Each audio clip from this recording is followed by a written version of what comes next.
G'day there guys, it's Connie here again. Yes, this time with a mustache. Hope you're all having a fantastic day. Welcome back to some more stories from Reddit. As always, if you enjoy these videos, be sure to hit like and subscribe, and also the notification bell so you never miss an episode. Alrighty, let's get right into it. Okay folks, we're on Off My Chest. This one was written by user Round Macaroon, and it's titled, I'm Leaving My Family. I'm typing this in a mix of fear and nerves. I'm the youngest, 22, of 5 kids, male 30, male 28, female 28, twins, and female 25. My parents are heavily religious and we live in Utah. Growing up, everything had to be done perfectly. It didn't matter if it was grades, looks, social activities, or even friends. I'm different from my siblings, as I was never interested in the maths and science like they were. I've always been the writer, the painter. I remember once when I was 13, I made a painting of a dove in a snowy field and won first in the competition. I told my parents, who got angry that I had wasted my time with something so worthless when I should have been using the time to study. I still had A's in every class. My mother won't even say more than a few words to me. She always seemed like she hates me, and I don't understand. Father burned the painting to remind me of what was truly important before taking all of my art supplies until I showed more responsibility with my time. It's been like this as long as I can remember. I work full time and have since I was 15 at McDonald's, dashing every bit of money I could. Father took half of my checks as tithing to help teach me what being an adult was like. I applied to several colleges but was told by my parents that they would not be helping me with tuition as they did for my siblings because they thought sending me to college would just be a waste of money. So I got angry. I'm so tired of being the black sheep just because I like the arts more than maths and science. And then I heard them talking when I got up in the middle of the night about the perfect man they'd found who was willing to take me in, through our church. I am terrified, and so I'm leaving. I've got some money saved up, a good amount, and I'm leaving the country. I found a job that lets me work remote doing freelance design work, and I've had my passport since I was a kid because of our family vacations overseas. I'm taking nothing other than a change of clothes, my laptop, and important documents I took out of my father's office. I booked a flight that leaves in 5 hours, and I'm never coming back. I'm not even going to take my phone, since I'd need to get a new number anyway. My best friend, God bless her, had been the one booking things and getting everything ready since I couldn't tip off my parents.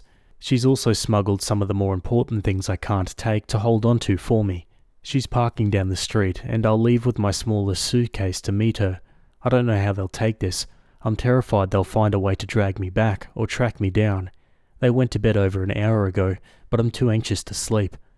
I don't know if I'll have any updates, but I just hope they don't stop me. Wow, what terrible parents. Imagine ostracizing your kid like that just because they like the arts more than maths and science. It just makes me so mad that people think that way about the arts and then sit back and watch their movies and listen to their music and are too thick to even realize that the products they consume day to day are the result of the arts. So yeah, good on Opie for getting out. They're 22 and an adult in their own right. They can do what they want. Will be interesting to see what the family does to try to get them back though. First, let's go to some comments. Don't forget to empty and close your bank account. Also, make a stop at the police station to inform them you're leaving, and why to stop any missing person reports. You'll need to show them ID, possibly birth certificate and passport, but make sure they know you're leaving of your own free will. Someone replies to that saying, "This is terrible advice for Utah. Cops aren't your friends, especially if they're in the church as well. They will only provide all info they have to the family to track her down and cause further harm. Missing person reports don't make a lick of difference if she's on the same day flight to a different country, and no one is shipping her back as an adult." What you're going through is a lot. It seems like you have a really good friend. All the best as you open up this new chapter. Be kind to yourself. Stay safe. I know it's very nerve-wracking because undoubtedly it's a big thing to do, but I wish you the best of luck, OP, and I hope you soon feel more excited than nervous. It's completely normal to feel scared when you start something new, but you're doing this to start a better new life, and for that I couldn't be more happy for you. Your parents do not get to live your life, only you do, and I think it's wonderful you've taken control of that. There's going to be something refreshing about walking away and letting yourself go through the highs and lows of life through your own choices and not theirs. I know because that's how I felt when I separated from my parents. Good luck, OP. Okay guys, let's go to an update. Wow, so much has been happening lately that it's kept my head on a swivel constantly. I'll start with the good part of the update before moving on to the less happy bits. So, I was advised to remove the location destination from my post, so all I'll say is that I'm in South Africa right now and it's amazing. The food is astonishing, and a poster here messaged me to recommend that I try bunny chow, which is actual authentic curry in a bread bowl. It was phenomenal. I got to chatting with one of the hotel staff. She's about my age and we really hit it off. She went with me to a local shopping centre to get some new and better clothes. At least I'm used to wearing dresses, so that doesn't faze me, and they're very lightweight and breathable, unlike a lot of US dress fabrics. She also told me to always shake out my shoes every morning just in case. I've started apartment hunting, and it's well within my budget, like super low compared to how sky high it is in the US. It's honestly jaw-dropping, like $81 for a studio apartment with a loft and kitchenette. So yeah, housing won't be an issue. And it is a bit odd to be house shopping for myself when I've always lived with my parents. Now on to the less pleasant bits. I finally opened their emails, deciding it was best to probably get it over with. My father's email was filled with anger. There's no other way to put it. He said that by taking off irresponsibly like I did, cost them the friendship of someone they'd planned on introducing to me. He never admitted that it was the 53-year-old that basically sold me to. Father stated that because of the social relations that had been damaged and impacted by my actions, I owe them approximately $85,000 in reparations. He also claims that he'll be taking me to court if I don't pay it in full within 30 days and return home, as I obviously cannot be trusted. I plan to ignore that, as I believe him to be bluffing. He ended his email/rant with, quote, "You belong to me, and I won't tolerate such defiance when we've put a roof over your head and taken care of you for your entire life. You were never the child we expected. It's time you make up for your deficiencies. I expect you home within the next 2 weeks." Yeah, no. My siblings were basically copies of my father's email, admonishing me for throwing the efforts of our parents in their faces before running off like a coward, unwilling to face the fallout of my actions. I skimmed them, honestly, before just deleting them. It's nothing I didn't expect.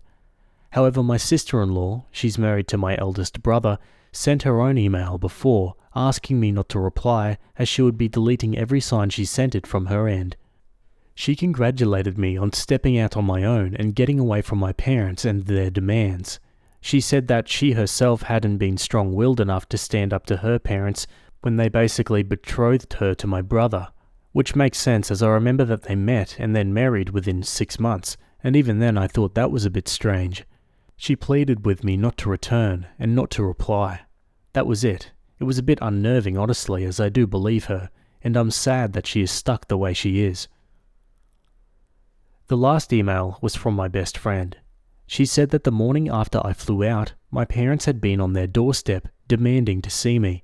Apparently they believed I was hiding with her. They refused to leave, screaming for me to stop pretending I wasn't there. It caused enough of a scene that the police were called, but they only talked to my parents briefly and let them leave. It really angered my friend, who'd wanted them arrested for threats and trespassing. The police only claimed that there, quote, wasn't a pattern of behaviour that would warrant them being arrested and charged, before just leaving. She didn't know when they realised I wasn't there at her house, but they didn't come back, thankfully. However, word has spread of me fleeing the safety of my parents' home, and how they wanted me to return as they were concerned and fearful of what may happen with me out on the streets alone. The church ward has actually done searches of the area, trying to find me. I don't know what they'll do from here, but they have no idea I left the country, let alone the state. My friend has no plans to say anything, and neither do I. As far as I'm concerned right now, they can live with that state of wondering for the rest of eternity. I don't think I'll renounce my US citizenship, as there may come a day where I need it, and it's better to be safe than sorry. But I have full plans to gain dual citizenship as soon as I'm able to. That's it for now. No other parts yet, but if anything changes, I'll let you know. I want to thank you all for your comments and private messages. It feels like I've got friends and family on my side, and I cannot tell you how much that means to me. Truly, thank you, all of you. Wow, how's that email from the dad? You belong to me. God, scary stuff, right? And yeah, he is bluffing. What, $85,000 in reparations? Otherwise I'll take you to court? Are you serious? Honestly, this bloke needs a smack in the head, and I don't say that lightly. Let's go to another update. So much advice and support from everyone. I cannot thank you all enough. I thought with all the comments and questions, I thought I'd answer here and explain what's happened since my last post. Ironically, my use of maths instead of just math comes from my mother, who is British and met my father in England when they were 22. Second is people questioning why I chose South Africa and Johannesburg of all places because of how dangerous it can be. I do understand the risks, but there's nowhere on this planet that is inherently danger-free. Africa is massive and incredibly diverse. Finding someone would be very difficult, and because those videos got so much attention, I've left Johannesburg sadly. I'm very far though, obviously still in Africa. The area I'm in now is incredibly safe and came highly recommended by several people. Settling here will be very comfortable and the people are wonderful. I may even attend the university here and get a degree. I haven't replied to the emails, but I've saved them and printed copies and laminated them just in case.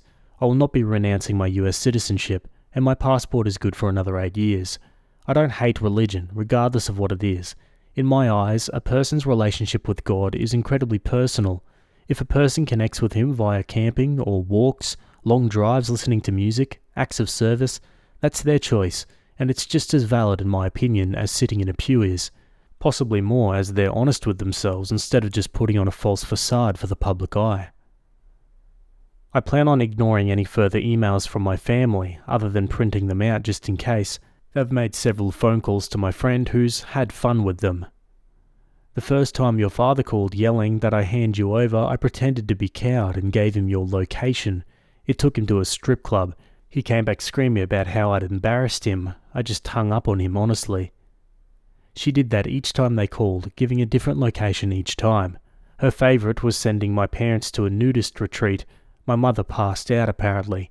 My friend is looking to move and eventually plans to join me, but will jump around a bit so that they don't follow her to me. I did finally read my uncle's email, but it was just a copy of my father's with the added comment that he and his fellow cops would be looking for me to bring me home safe before I got myself in trouble and hurt. I'm being watchful, and I know better than to wander into dark alleyways and abandoned places. That's all I've got for now. If anything changes, I'll let you know. It's heartwarming seeing and reading how many people are on my side and in my corner. I've actually begun printing out everyone's messages and comments to put in a binder I can look back on later. Truly thank you all. I mean it. Opie comments on being forced to marry even though she's an adult. Pressure via local church wards. It's easier to move on when I don't have them standing over me forcing their choices in place of my own. I honestly don't know if I'd be strong-willed enough to stand up to my father in person just yet. Maybe one day in the future when I know who I am outside of what I've been forced to be. On to another update. Hello everyone, it's been a while since my last update and a few things have happened that I was told by my friend that I needed to share since everyone was still clearly rooting for me. I have settled in a bit here and I'm now enjoying the fun of paperwork. Oh, so much paperwork. I've secured an apartment and while it's 2 bedrooms, one is for my friend when she comes to join me. I've made a few acquaintances here locally and I'm beginning to stand on my own a bit. My biggest challenge has been dealing with feeling uncomfortable because I don't know all of those unspoken rules the way I did in the US. As such, I'm constantly second-guessing myself, but hopefully that will fade with time. So, family. My family has learned I left the state. How they did, I'm not sure. They do, however, seem convinced that I'm still in the continental US. My friend works as a cartoonist, and while she doesn't make a large amount of money, she makes more than enough to live comfortably. She's getting ready to leave herself and decided to send my parents a farewell gift. She didn't tell me about this until just a little bit ago. She spent a few hours carefully drawing my parents as they visited each location she sent them to, including their reactions, and all scenes were ended with the phrase, abada, that's all folks. Sadly, while I've never seen Looney Tunes, as she named it, she said she portrayed my dad as similar to a coyote. I'm still not 100% sure what that means, but she said everyone else would, before then ordering me to watch it. Maybe one day. She should be joining me around October 9th after country hopping several times. All the things she hasn't sold are in a secured storage unit, including the things she's been holding for me. The biggest revelation came after my father, he had a meltdown apparently after I never responded to him. He got into a fight with my mother in church, and many things were said. Among those, according to several, that my mother had cheated on my father, which, led to me. Which is why she never liked me, I guess, as I just reminded her of her mistakes. My father took her back in spite of that, but, there it is. It caused a big stir in the ward, and meetings were held, though I obviously don't know what was said or done. I may never know, honestly. I'm trying to move on, and I'm even contemplating getting a tattoo. Part of me really wants to, while another points out that if I change enough and father finds me, he won't want me then. That's all really for now. I'm not sure if I'll have anything else to share, but if anything happens, I'll let you all know. Thank you for all the messages and comments. I do read them all, and it means more than you'll ever know. Wow, yeah, there you go. I mean, that kind of explains the ostracizing, I suppose, but it definitely doesn't excuse it. Okay, now for the final update we have so far. Hello everyone. Sorry this update has taken so long. Once my friend arrived, things got really hectic. She's been settling in well, and it's been a huge relief to have her here with me, as it gives me a sense of security that I didn't really have before. We've been taking time to build new routines, finding a new normal, I guess, that works for us both. It's been a challenge, but at the same time, everything has been so different one day to the next that it's kept the days from seeming boring or blurring together. One of the elderly neighbours I've been talking to a lot since I moved here has also invited the both of us to spend Christmas with her and her family. They're going to have a goat as the main meat, which is different, but I'm excited to try. It's odd to not see Christmas trees everywhere, but that's still a new thing, so it's not common here.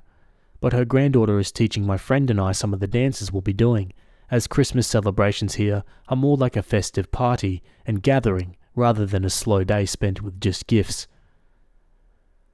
It's odd, as even in my family we'd only ever been given 3 gifts, one for our body, one for the mind, and the last for the soul, to honour the Trinity, according to my parents. Last year, I think I received a new Sunday dress, a set of physics textbooks, and a new log journal for my scripture reading.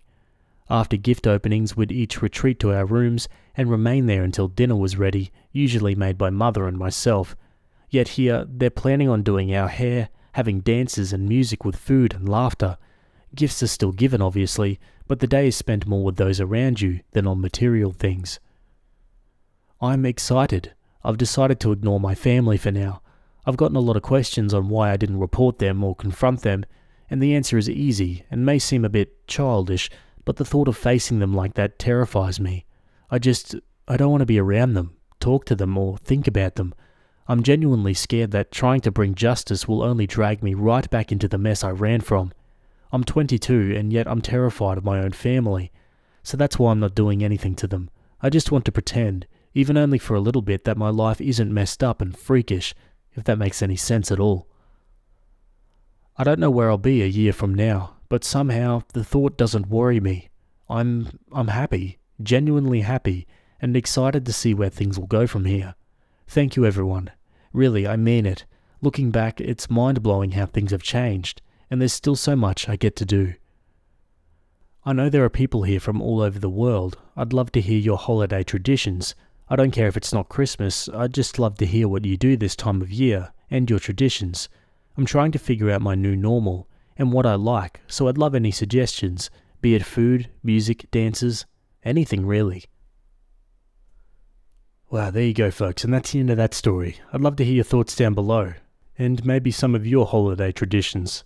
I mean, Christmas for us was, outside by the pool or the sprinkler, lots of seafood, eggnog, lots of eggnog, homemade by Mum of course, which was the best, and a big old Christmas ham.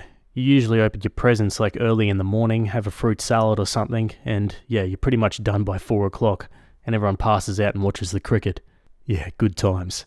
Anyway folks, we're going to leave that one there, and move on to another story.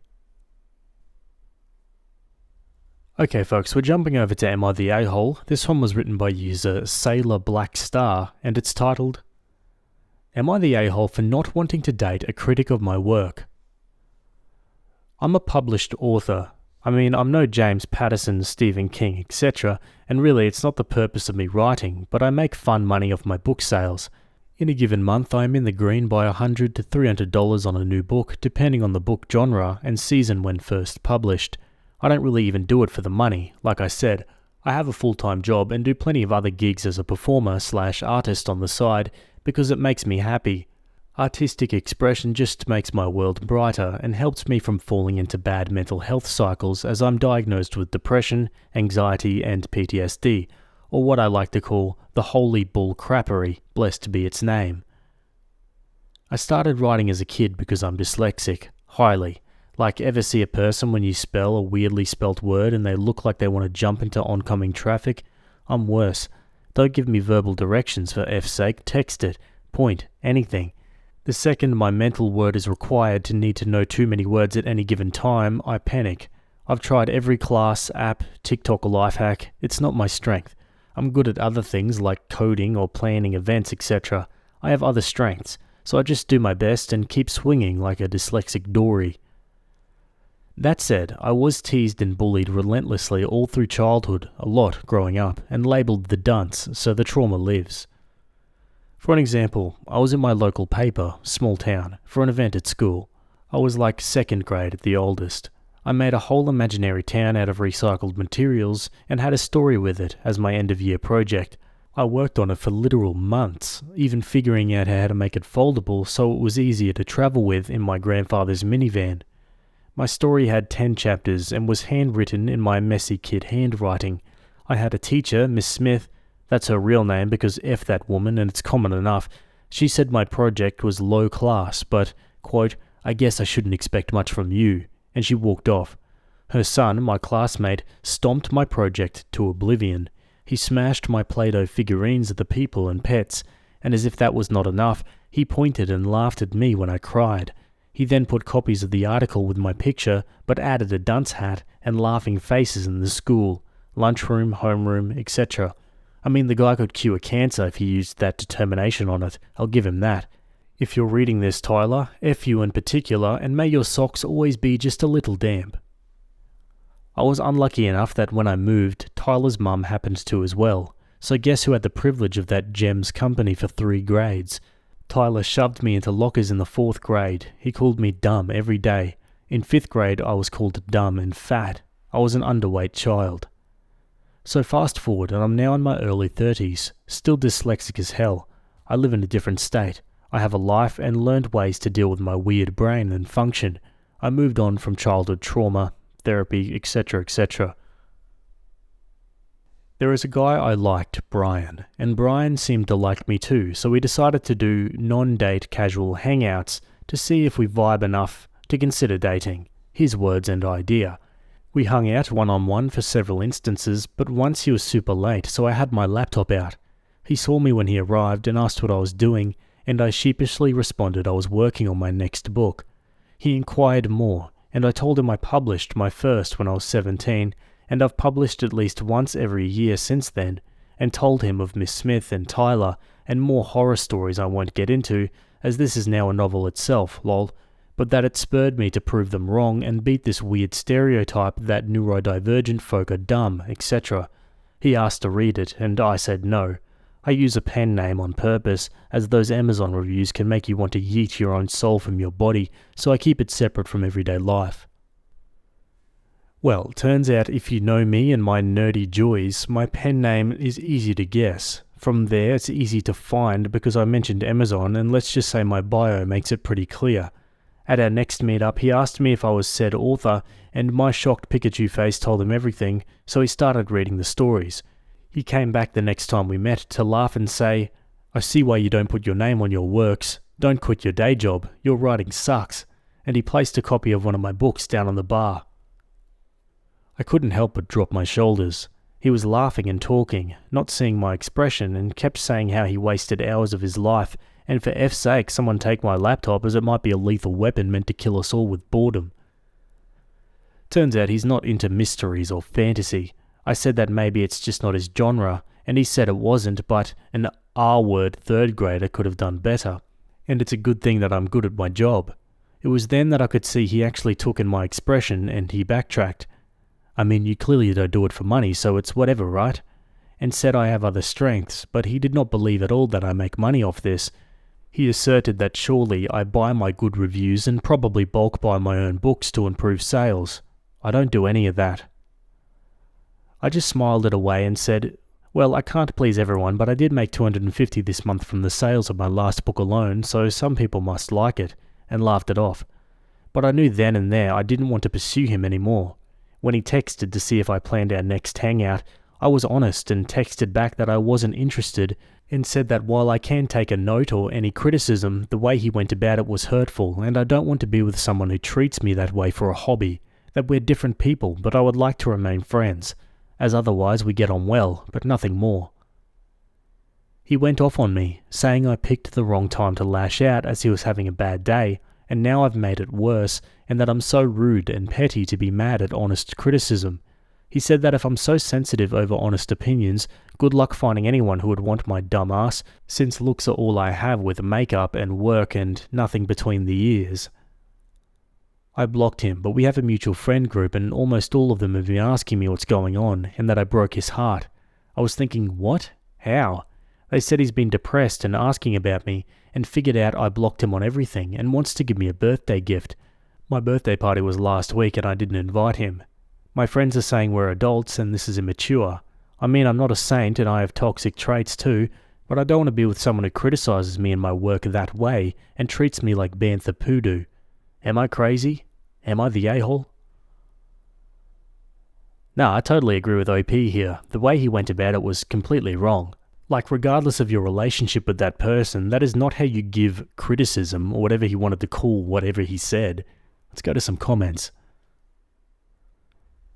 Okay, as someone labelled as too nice, you are too nice to this guy by even considering you are mean. He's awful. May his socks also be damp. Also, as a fellow neurodivergent, may the force be with you. Ignorant folk be wilding out there.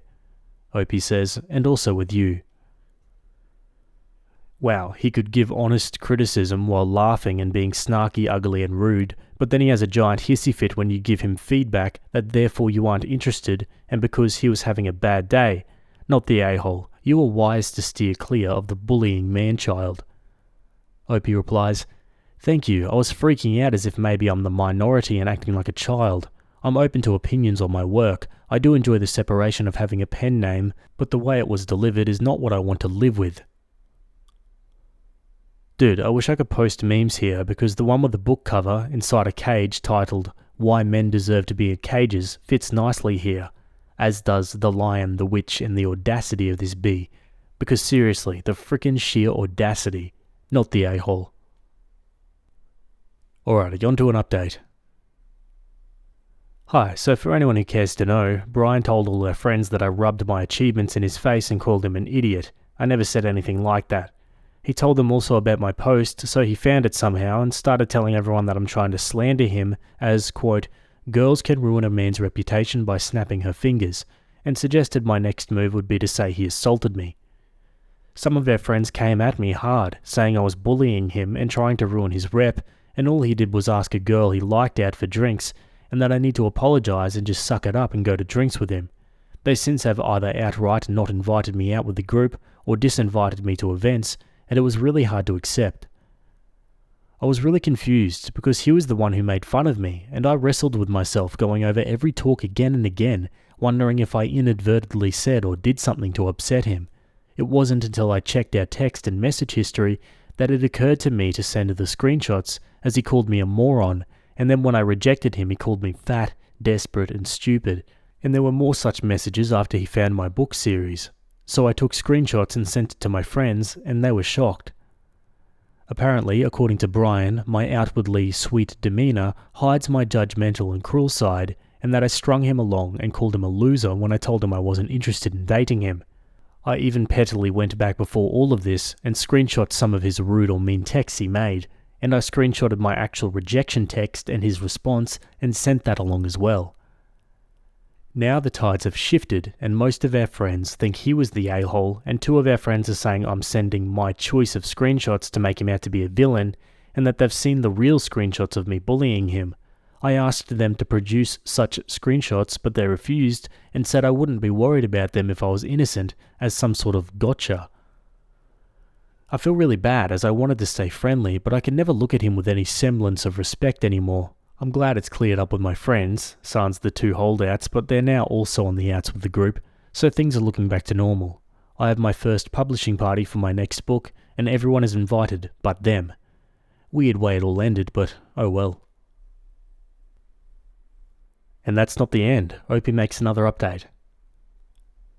So this has taken a turn for the unnecessarily dramatic. I don't know how to update correctly as mentioned in my last post, but I did learn to link them, so here's my last one.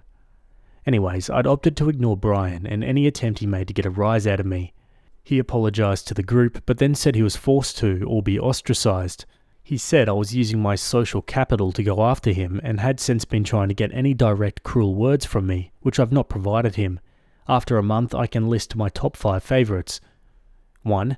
Going to places I also frequent and sitting nearby me no matter how much available seating there is elsewhere, or me moving to my usual spot leagues away, and he will loudly have phone calls talking about the bee who broke his heart because, quote, women are so sensitive.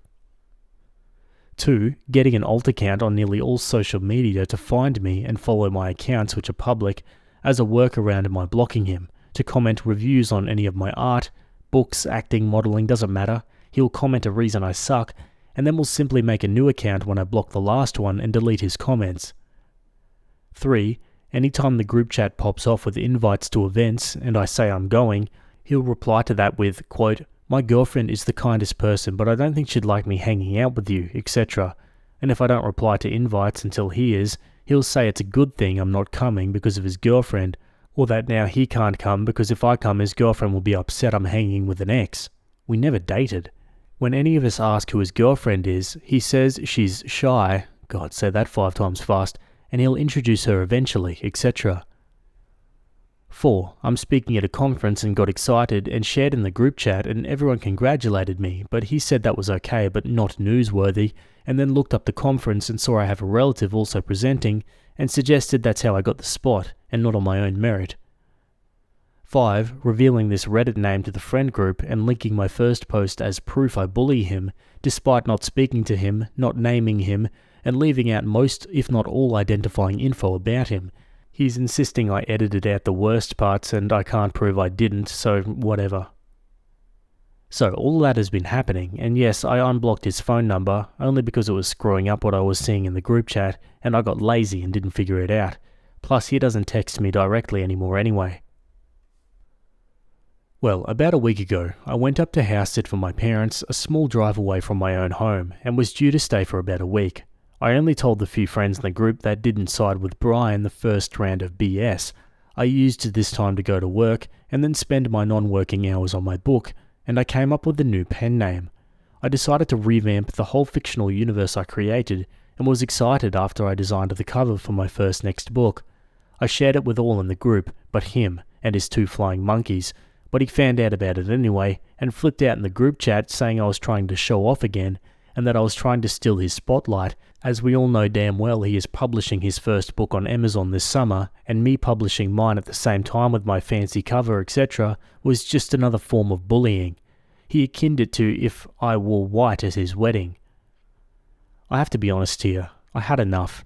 I put up with this behaviour for months now, so I flat out said he never mentioned a book to me, and shared a screenshot of calling writing the profession for the R word, but unlike sharing the screenshot before, I didn't blank out the word. What a difference a word can make. Apparently the friend group thought the word I blanked out were milder and not slurs, and we as a group are quite diverse on every spectrum, save maybe politics, so they dogged him for using a slur, and he said that he's autistic, and he can use that word just like I'm black and can say the N-word, except he typed the full word. I said, right, so I'm done with this, and left the chat. I didn't argue or do anything other than leave the chat. I was working at the time and put the phone down like, that's enough humaning for today, and went about my business. This man rage texted me for hours until I got off work, saw his messages and blocked him. I then see ads on Facebook and Instagram about his book. He was paying for ads on social media. His name is on the cover, and he has comments underneath calling the book incredible, a masterpiece, undiluted artistry, etc., and his book isn't out yet. He said his publishing date was August. I remember because my next book is to come out in July, and he'd used that as another form of proof I was updating him, like setting my wedding date before his siblings to show them up. A few nights ago, he saw me at a spot I frequent for karaoke, and I admittedly had been doing shots, so I was pretty transparent in my disappointment that he was there when he approached me, calling my name. He went in to hug me, and I backed up and cold but politely said hi. He sensed my attitude and threw his hands up laughing, saying, "Oh, are you in another mood?" And I opted to ignore him and move seats closer to the singers and some friends. A few fellow regulars told him to leave me alone, and he was spinning a tale that we slept together and I led him on. And now I'm ignoring him and acting like I hate him, all because he's writing a book. He said I transpired him to write, and I was angry his book was better, and cited the reviews he got on social media. Well, that was enough for some to call him a creep, and he went off about it, shouting and the like. He started to call for me to come the F over here and tell them the truth, and that I was trying to ruin his reputation, and the time we slept together, never happened, will eventually be me lying about being assaulted. Turns out, if you start shouting that sort of thing in a public space while there's karaoke, to a person many in the room know personally, you get kicked out. It's been beautifully quiet since. I told the friend group what happened, and he is out of the group chat. Some still speak to him, the two holdouts from before, but they've not said boo to me directly, so I guess this makes this my final update. Not very exciting, but a bucket of crazy, and I had to share. My neighbours know because one of the regulars at the bar lives walking distance from me, and he told everyone at the community pool, etc. I have such kind folks I never spoke to, but have seen and walking my dog, etc., saying they're being watchful of my home and to call if I need anything. I didn't know people could be like this because he was never like this before. He always was sweet to everyone in the group, and we agreed on damn near everything. He would always be complimenting me, telling me how smart and pretty I am, and would even joke, "I'm not hitting on you," and laugh. To be honest, I'm excited for August. I'll be the first to buy his book. He's using his real name and has been advertising about it, so, hey. Oh mate, what's the bet his book is like absolutely dreadful? Either that or plagiarized or something. But yeah, my god, this guy sounds like an absolute piece of work. I don't know how Opie's put up with it for so long. I think some pepper spray would do him a world of good. Jeez, I'm mean today, aren't I?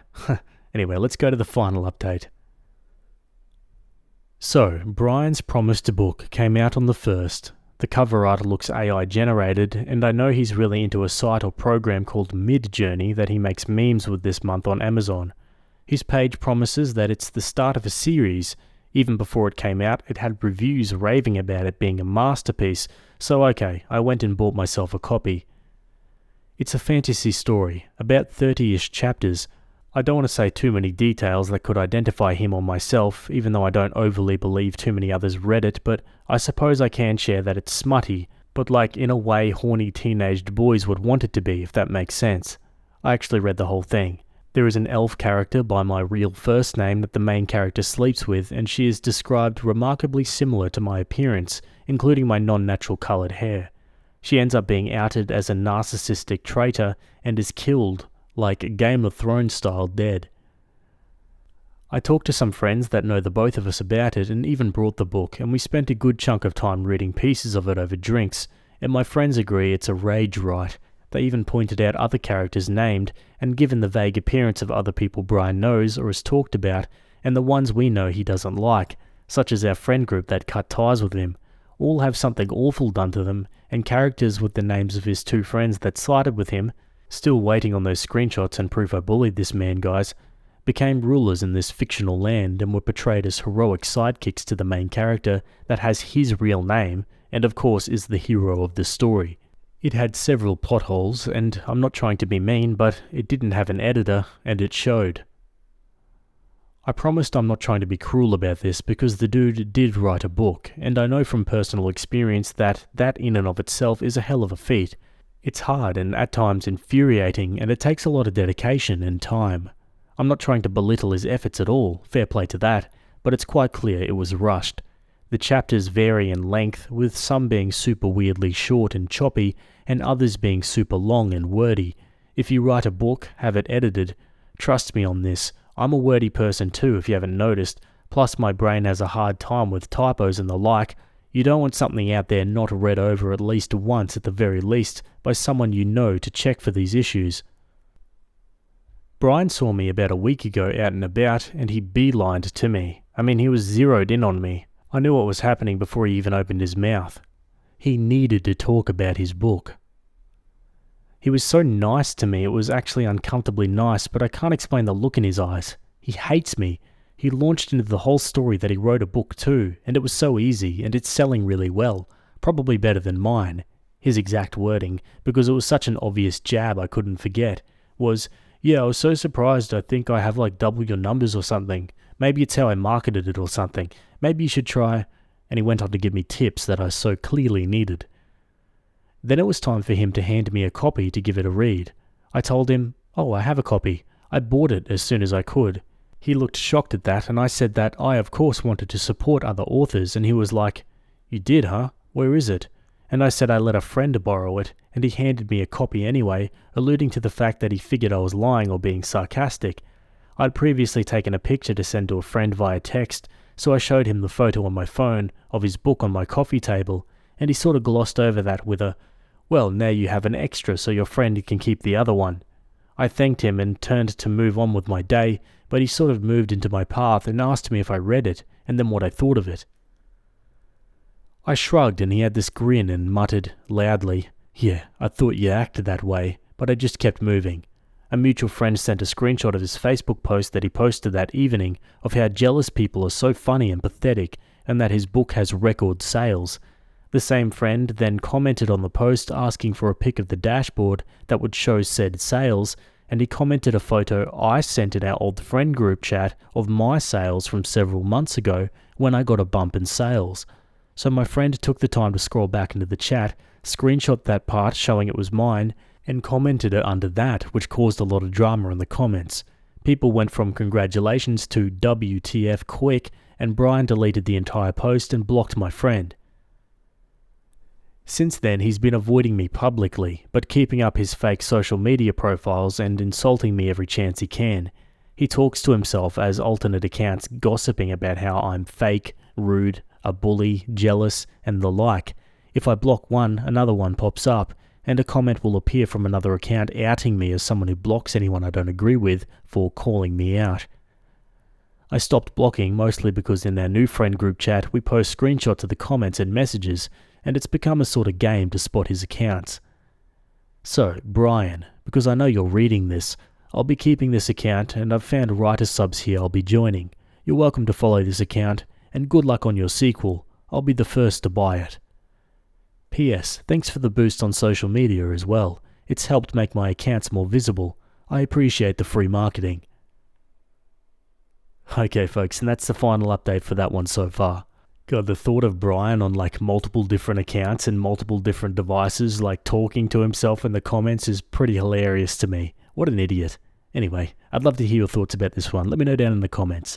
Alright, well that's it from me today. I hope you guys enjoyed those stories. Thanks for making it to the end, and I'll see you all in the next video. Have a good day. Cheers.